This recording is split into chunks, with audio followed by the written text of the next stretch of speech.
3. And welcome to the mini podcast. Welcome to the mini vodcast. Welcome to the mini broadcast.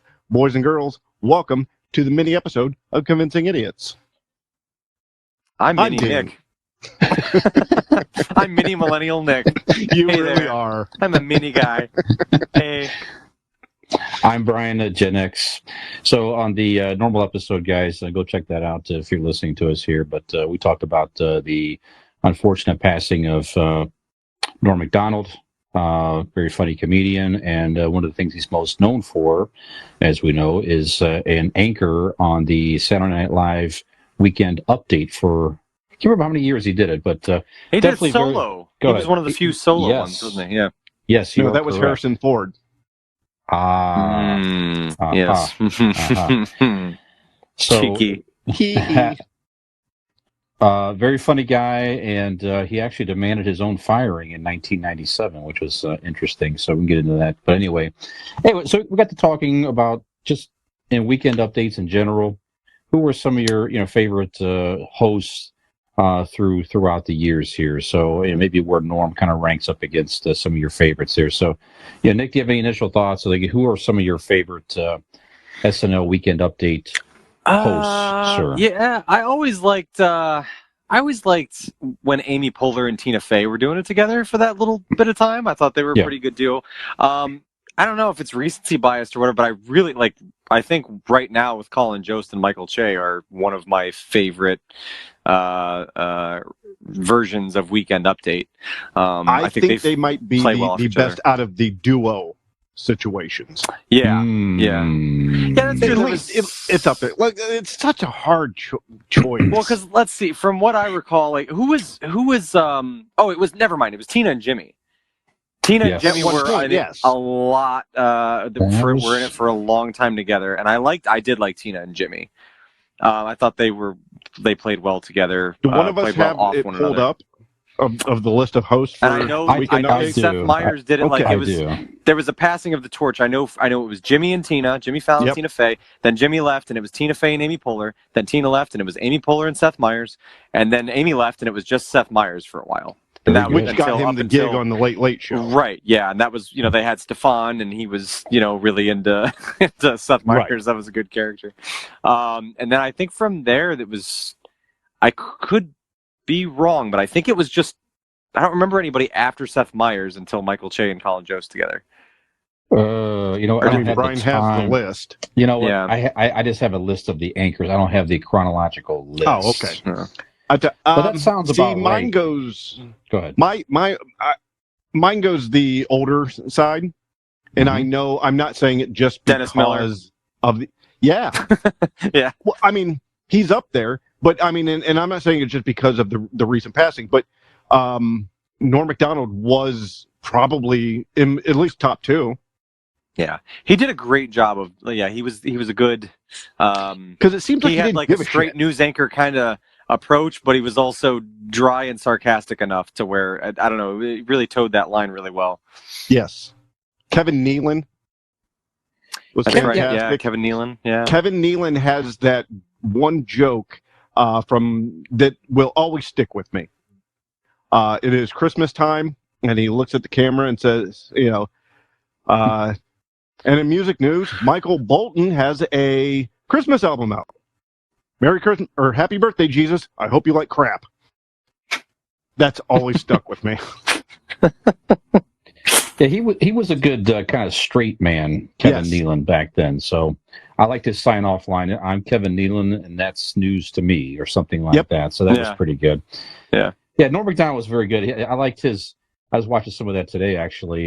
Just look at his bits of the David Hasselhoff. The Germans like David Hasselhoff. He worked that joke in as often as he could. Every time there was a David Hasselhoff. The Germans like Hasselhoff. Yeah, it proves my theory. Once again, Germans love David Hasselhoff. Well, David Hasselhoff is a huge star in Germany, where his syndicated series Knight Rider places a consistent second behind Baywatch in the ratings, which once again proves my old theory: Germans love David Hasselhoff. So funny. And he also had the Germans would like you to believe that. He would say something like, and he would look at the camera the other direction and say, At least that's what the Germans would like you to believe, or something like that. So, his delivery was so amazing. Yeah. Guys, you know. Yeah. I'd like to tell you also worked in Frank Stallone was a running joke as well. Like it was like something would happen, some big thing or whatever. He's like, it was, you guessed it, Frank Stallone, and they had that black and white. I never forget that black and white picture of Frank Stallone with the 80s hair, all feather, all that. Right. Just yeah. He was good. I agree with you, D. He's probably at least top 5. Yeah. Norm MacDonald, an overall host. He was pretty good. He was very good. I'll back to the duos for a second here. Remember, I don't want you to forget. Again, this is definitely before next time here, but Dan Aykroyd and Jane Curtin, they had some kind of ongoing bits there for a while. Dan Aykroyd was more of a character that was making fun of Jane Curtin, and he was like, talking down to her and stuff like that. Then they would have that counterpoint thing. If you haven't seen this, Nick, go back. You know what I'm talking about here? Okay. It was well, kind of. It'd be some opinion. And again, that was before my time, but I remember seeing the videos and such. Yes. So she would say something or whatever, and it was his class. Jane, you ignorant slut. Oh, right, yeah. And then he would give his counterpoint and stuff like that. So, yeah. But yeah, I'm kind of with you as far as overall best duo. I don't know me personally if it's Michael Che and Colin Yost. They have probably Jimmy the best chemistry. Jimmy and Tina were fantastic together. They really play off each other very, very well, I thought. And her and Amy were also fantastic. And obviously they continue to pair up in various awards and stuff like that. Go ahead, Dean. I think what Amy Poehler and Tina Fey had is what Michael Che and Colin Jost has. The chemistry where it makes you think that they're like actually friends. You know what I mean? Mm-hmm. It's like two friends. Like when it was Tina Fey and Jimmy Fallon, it seemed like they were coworkers, but you know what I mean? There just wasn't that like super chemistry. Mm-hmm. And I think what Che and Jost has now, it seems like that like they're out at a bar laughing about the stupid shit they did earlier. Half of Michael Che's posts on Instagram are about Colin Jost. Like it's usually him ripping him somehow or whatever. And they do have the best bit for the duo at the end of the season when they have to read each other's jokes. Yeah. Yes.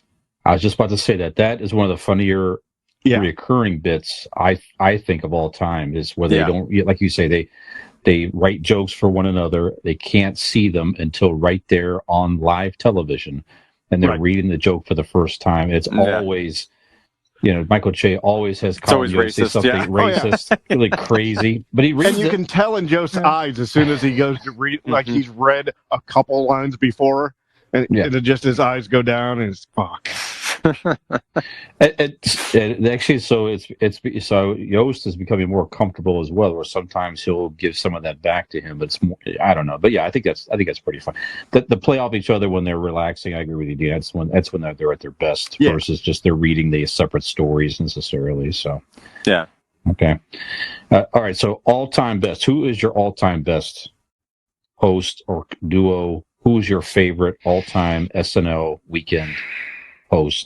Nick, go ahead. I'm still debating it in my head. I tell you. It's there. There's 3 that come up, and one is Norm MacDonald, one is Tina and Jimmy, and the other is Colin and Michael. But for me, I don't know. I think, and I did really like Tina and Jimmy, but I know a lot of the stuff they did. It could just be because that's when I was really getting into Saturday Night Live a lot. Like when I was, watching it more and more frequently. I probably haven't missed an episode since that time period. I don't know. I really like Colin and Michael together. I think they're probably my favorite rendition of Weekend Update.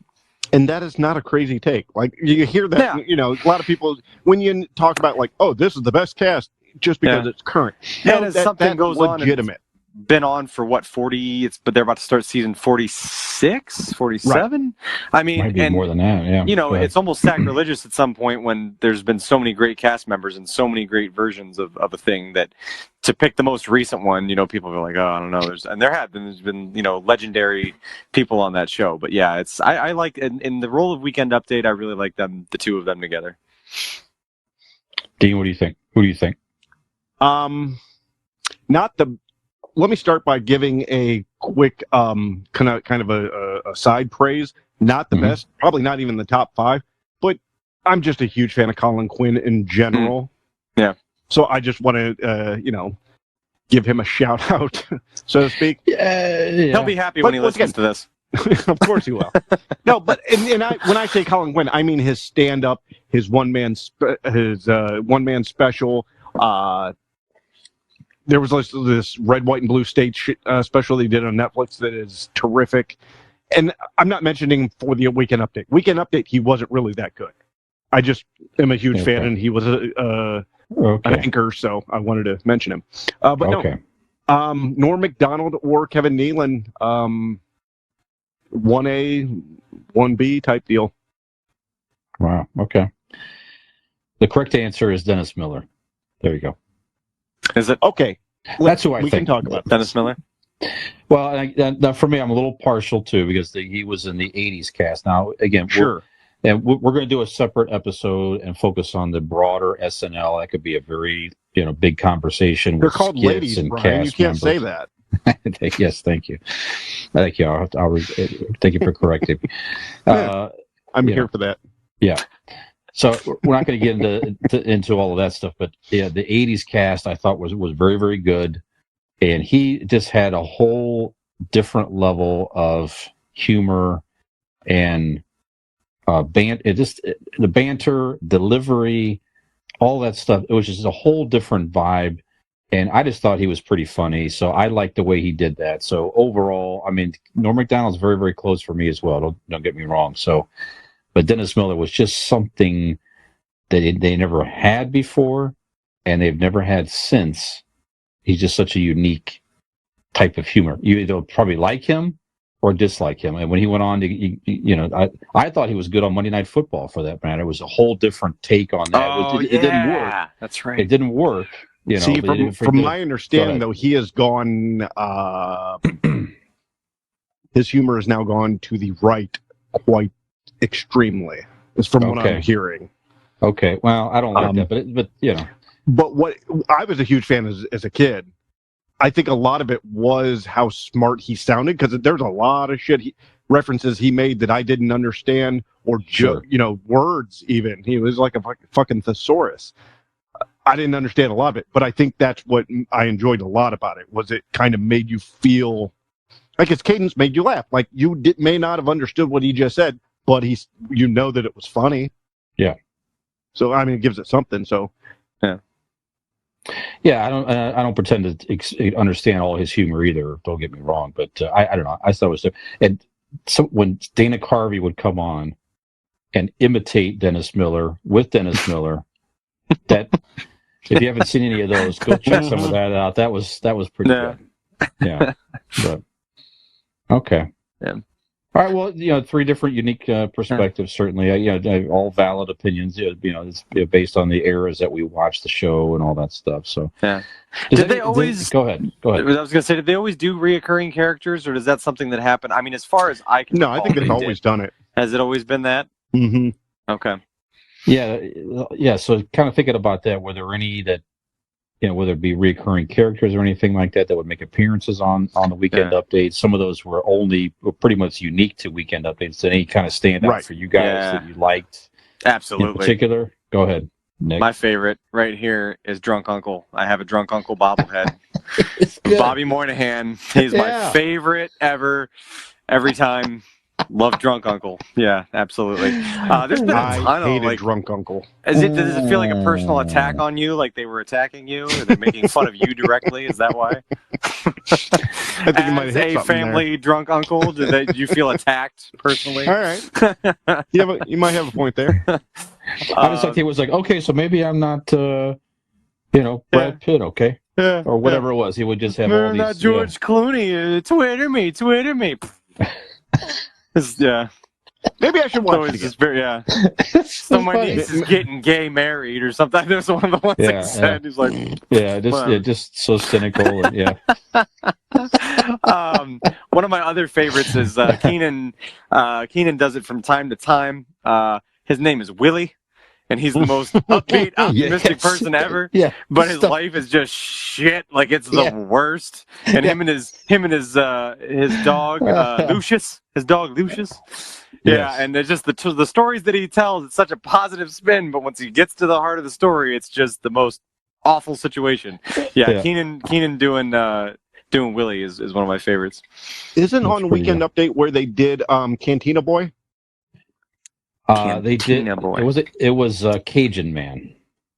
No, they did Canteen Boy. No, you're right. They did Canteen Boy was a skit that Adam Sandler did. Okay, that was a skit.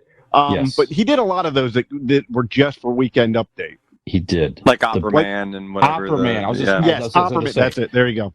And he also that's where he first debuted. Cajun Man. No, well, the Christmas song. The Hanukkah song. Oh, that's Hanukkah. I'm sorry. Yes. Hanukkah song. Yes. Hanukkah Lunch song Lady. And the Thanksgiving song Adam Sandler did was fantastic. Yeah, he would come on every Thanksgiving. Yep. Jimmy would do that from time to time as well. He would come on and play a song like some sort of rendition of another song or whatever. Mm-hmm. Did you guys? I mean, I know this is slightly off topic, but did you guys ever get the Adam Sandler CD? No. Fucking fantastic! I tell you, because they had songs like that, but there was a lot of bits on there. Okay. That were really, really, really funny. I'm not going to go into it now if you guys never heard of him. It's just me reciting bits, and I'm obviously not going to be funnier than him, so we'll just move on. But and it's not like you guys are going to go back and listen to something like that, but it was really cool. I don't know. I might bust out my Space Ghost CDs after the last episode. There you go. There you go. There you go. Now, Nick, you mentioned earlier as well, Stefan was one of my favorites in more recent years. Right. Yeah. Yeah. Bill Hader, Stefan. Yeah, it was fantastic. It felt like he was maybe reading what they had in the clubs for the first time because he would always laugh. Yes.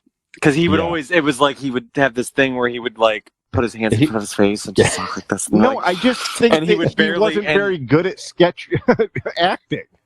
Because he did that on the other skits too. Like he wrote. Bill Hader? Yeah. Go back and watch. Hader was huge at breaking in a lot of those skits. You're not thinking of Jimmy Fallon, are you? No. Well, no, okay, Jimmy Fallon broke during everything, but he did laugh a lot. But that Stefan was hilarious. I just think that he just found that the most entertaining out of all that he did, probably. I think a lot of it. I do think a lot of it was because it was off the cuff. Because I think when he would say the name of the clubs, a lot of them he would do like a weird voice or whatever, or say something. Mm-hmm. I don't know if that was on the prompter to like say like it in a voice, or if he just wung it and like made a weird sound when he would say. Yeah, well, either that or like all of it was ad lib. Like there was nothing on prompter. And it's just he's like off the top of his head, and like he's coming to either he's coming it right off the top of his head, or it's something somebody dared him to say in the back. You know what I mean? Yeah. And he knows he's going to pop the other guy, so I don't know. I'm not kind of interested to. There's got to have some sort of interview about that. Yeah. You know who else has a lot of good Weekend Update characters is Cecily Strong. She does the girl at the party you wish you never started to start conversation with. Very good. She does the one where I forget her name, but her hair's all crazy and she's always smoking. She talks like this. Yeah. She's like, just says like crazy outlandish shit. Yeah, she's one of those that just, she has all these characters that are really incredible. And I also liked when Kristen Wiig and Fred Armisen would do Garth and Kat, where they would show up and they would say that they have songs prepared, but they were always so busy, and then they would like off the cut, one would start singing and making shit up clearly off the top of their head, and the other one would like watch their mouths and like say the same thing. That was a great bit. Yeah, I love that. And they were clearly winging it right there too. They were just total improv. You could tell after they would do the one rehearsed lyric, like you say, was just complete off the cuff, and they were good at that. There was go ahead. There is a documentary on the Weekend Updates. Really? I don't remember where I saw it, but I remember seeing it on TV once. Maybe it was A&E or something like that, but I have to look it up. But I'm pretty sure that I saw a Weekend Update kind of, I mean, not like, documentary, but like a retrospect, half-hour show or whatever. Okay, that's interesting to see.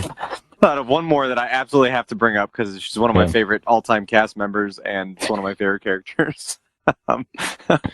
Vanessa Bayer used to come on as I can't remember his name, but she was a little Jewish boy. And do you remember what I'm talking about? Yes. She was, right. God, I can't. He would recite the lyric, recite something, and he would say, "Oh, do you like to do that?" And he would just like just stare and just nervously. go back to the. That was good. Yeah, that was funny. Yeah. He just wouldn't answer any questions. Nope, just straight to the point. Yeah. Do you like? Just right back to that was funny. That was pretty good.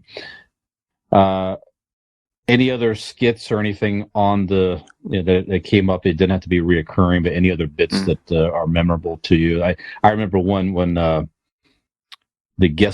musical guest was it was Mick Jagger. Oh.